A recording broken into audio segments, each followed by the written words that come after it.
y'all church people be treating accountability like it's a cuss word? No, I'm really trying to figure it out. I'm trying to figure out why Christians can't be accountable. Because y'all the first one to talk about how there's no accountability in the church. Everybody got church hurt. When there's a scandal, when there's adultery in the church, when it's something about money or sexual identity, y'all be loud and proud and making jokes. But when somebody actually tries to hold somebody accountable, y'all the first one to say, don't judge. Just pray. Nobody is perfect. God know my heart. You need to stop gossiping. Like, nigga, what? All right, I'm sorry.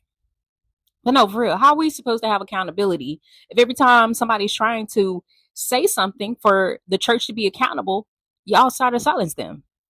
Because that's what I don't understand. Because if you find out your pastor is sleeping around with another church member and y'all don't say nothing, some of y'all are ride or die for either the member or the pastor because they preach good.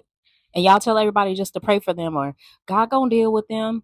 Okay, I get it. God will deal with you. But let the same pastor actually sexually abuse somebody and the church find out. But y'all knew he was doing inappropriate stuff from the get-go. That was the same pastor committing adultery, but nobody said anything. But if they do it with a minor or they do it inappropriately outside of just it being adultery, then y'all say the church failed them. Why didn't anybody say anything? Why didn't anybody stop him? Like, baby, y'all told him not to say anything. Y'all told him to be silent when y'all knew the spirit of lust was already sitting inside of him. And now it's staring into your face. It's magnified at this point. So let me give you another topic because this one's a hot topic right now. See, what if y'all knew if a church leader was actually getting drunk, but they could sing? I mean, they was getting drunk, but they can sing, they can preach, they can bring the whole church to their feet. So everybody just let it slide because they can sing good. And so y'all say, don't judge them. God is still working on them. Okay, I get it. God is still working because that's what God does. But what happens when that same church leader gets drunk and actually gets behind the wheel and they kill somebody, or they get drunk and they drink themselves to death? Then what? Then what is everybody gonna say? I want to know. Because then y'all gonna say, well, who knew? Why didn't somebody intervene? Why didn't the church stop them? Why didn't the church do something? But wait a minute. Because when somebody tried to say something, when they noticed it the first time, before somebody died or before they killed themselves, y'all called them judgmental. And that's exactly what I'm talking about. Because we in the church, sometimes we don't know how to be accountable. Because why does somebody have to be a victim before y'all decide somebody else's sin deserves accountability? Why does consequences have to happen for it to be acknowledged by the church? That's what I'm trying to get y'all to understand, because you can't keep telling Christians that every time they call out sin, they're judging somebody.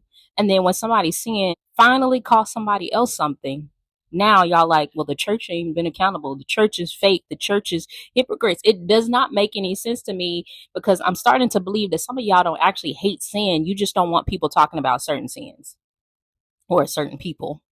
Because if it's somebody you actually like, your pastor or a gospel artist or an influencer or somebody famous, you preach grace, but you don't preach God. Because somehow grace, one that y'all preaches, never requires people to actually turn, change, or obey God or scriptures. It just requires them to keep operating in the gift they gave them without God. Because it shouldn't be when something catastrophic happens, now we need accountability. No.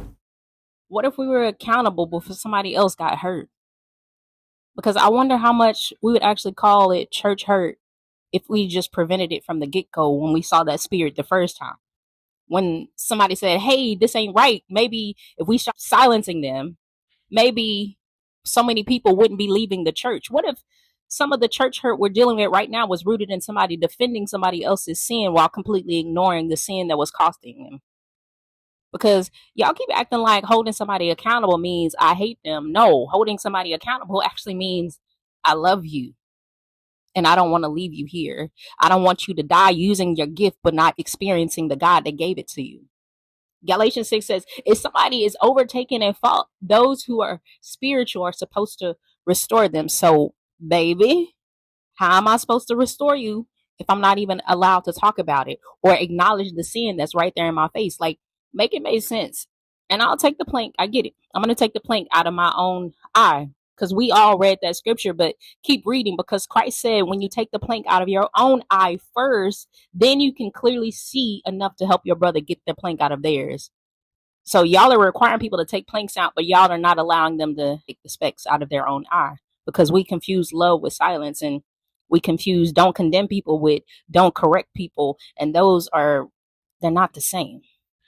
Because if I'm wrong, listen, tell me I'm wrong. If I'm walking outside of scripture, if I'm walking on my path to hell, then you need to show me. If you see me going in a way that could destroy me, my family, my ministry, or my soul, baby, say something. I might not like it. Listen, I might get mad at you. I might have to go home and sit with it for a minute, but I would much rather you hurt my feelings with the truth than watch me destroy my soul. So it should never be, we should have said something. That's past tense. No. Say something now. When you see your brother or sister, cousin falling, love them enough to say something right now, because the church does not need to correct itself through silence. The church corrects itself through correction. And maybe if we stop treating accountability like a cuss word, we wouldn't have to keep asking why nobody's coming to the church anymore, or why people keep making fun of Christians. I'm just saying.